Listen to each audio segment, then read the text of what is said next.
Just as they took their seats, Harry stood up from his table in the middle tier and shouted back at them, "Hey, nice seats! It looks like someone spent a lot of time thinking about the perfect seat for you." He then barked, which caused a lot of people around him to laugh. Chase was unfazed. He just simply replied, "It doesn't matter where I sit. As long as I'm far from you, I have the best seats in the house." His comment got a few suppressed laughs, which irritated Harry. He got up again from his seat and walked quickly toward Chase's table. "Are you talking to me?" he shouted. Chase was pleased to see he had such an effect on him. At this moment, the family's big lab came sauntering over. He caressed its face and said to Harry, "You know, I bet they love this dog more than they love you." Harry was so angry now that his face turned purple. He pointed at Chase and shouted, "Are you serious? Are you looking to start something?" He gritted his teeth in anger. Chase quickly stood up. He looked like he too was ready for a fight. Everyone at the tables around them began to chatter in nervous excitement. "That's Patricia's loser's son-in-law? Is he angling for a fight? Harry is one of Mr. Jackson's favorite grandkids. If he hurts him, it'll be really bad news." Celia couldn't stand it anymore. She grabbed Chase's hand and tugged on it, trying to get back to him to sit back down.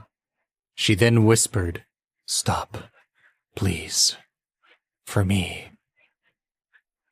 Harry was still making his way to their table. She said loudly to him, "Stop this.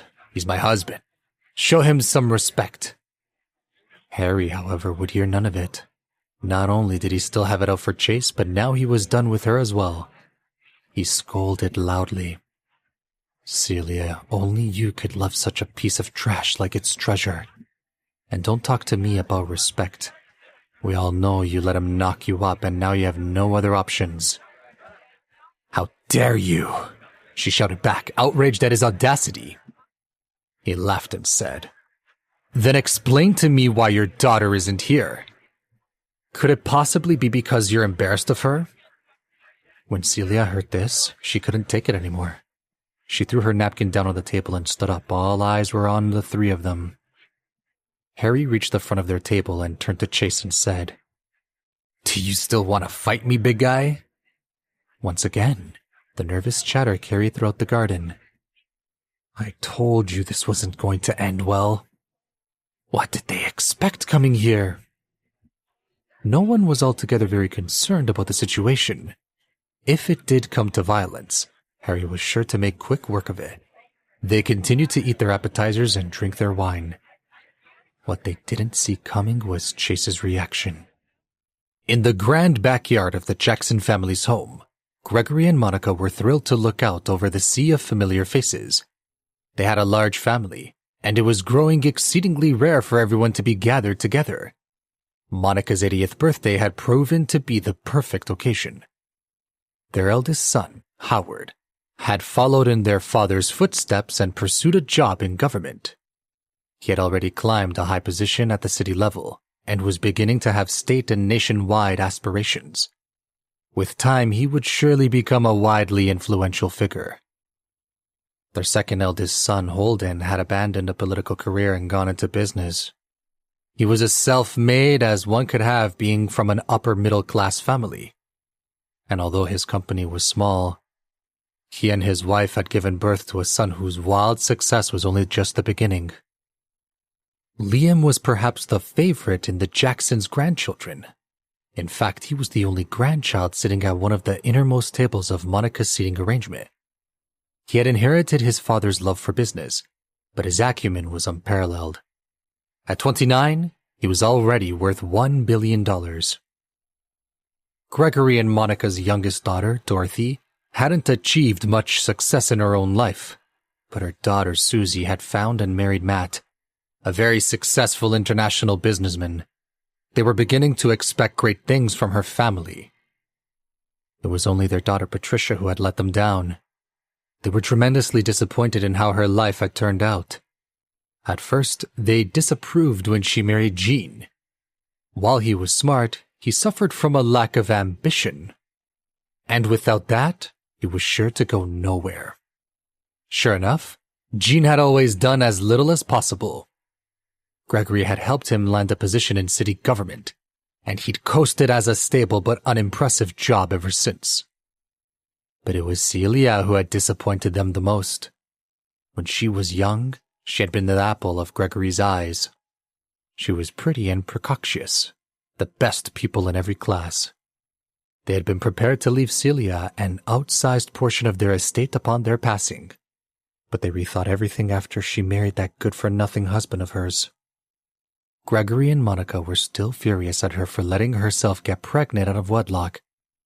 It had brought a lot of shame on their family as well as anyone who could talk about it for months.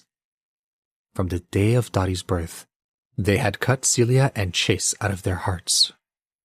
So naturally, when Celia and Chase had showed up to the party, Gregory had made a concerted effort not to greet them. Instead, he sighed rather loudly and then turned back to his conversation with Holden.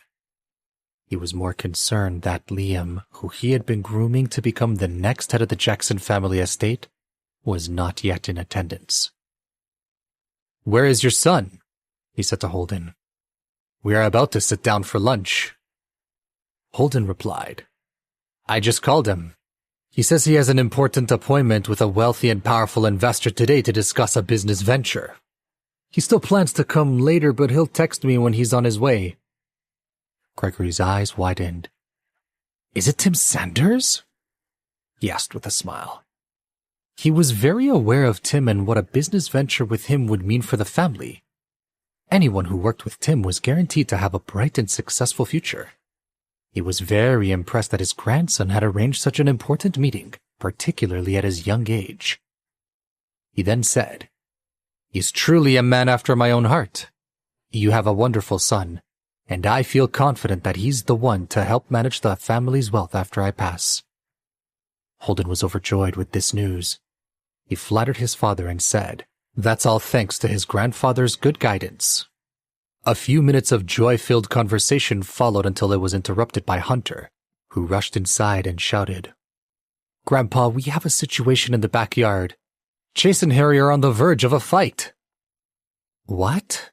said Gregory, his mood falling. He jumped up from his chair and made his way with Hunter to the backyard. On the way, he shot Patricia a hateful look that sent shivers up her spine. He then said, "Let's go. I'd like to teach this outsider how we do things in this family." Wait, that's not the end. You've just had a free taste. Now get the full story on the Pocket FM app, link in description. Check out our next video and playlist, and don't forget to like, share, and subscribe.